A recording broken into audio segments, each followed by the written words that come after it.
3 wire வந்திருக்கிற ceiling ஃபேனில் capacitor எப்படி கொடுக்கணும் மல்டிமீட்டரை பயன்படுத்தி அப்படிங்கிறத இந்த வீடியோவில் பார்க்கலாம் வாங்க. முதல்ல நான் என்ன பண்ணுறேன் அப்படின்னா, கருப்புக்கும் ப்ளூவுக்கும் நான் வைக்கிறேன். எனக்கு 240 கிட்ட வருது. அடுத்தது கருப்புக்கும் சிகப்புக்கும் நான் வைக்கிறேன். இப்போ எனக்கு 360 வருது.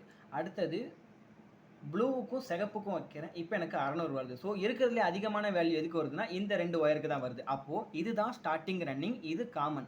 இந்த கெப்பாசிட்டரோட இந்த 2 லைனை இந்த 2 ஒயரில் நான் கொடுத்தணும். இப்போ ரன்னிங் எதுன்னு நான் கண்டுபிடிக்கணும். அதுக்கு திரும்பவும் கருப்புக்கும் சிகப்புக்கும் வைக்கிறேன். 358 வருது. கருப்புக்கும் ப்ளூவுக்கும் வைக்கிறேன். 240 வருது. இதில் கம்மியாக வருது. அப்போ இது ஸ்டார்டிங், இதில் அதிகமாச்சுங்க இல்லையா, இது ரன்னிங். இப்போ கெப்பாசிட்டரோட 2 ஒயரை இந்த 2 ஒயர்லையும் கொடுத்துட்டு இதில் ஃபேஸு இதில் நியூட்ரல் கொடுத்தோம் அப்படின்னா லைன் ஆனது கம்ப்ளீட் ஆகிடுச்சு.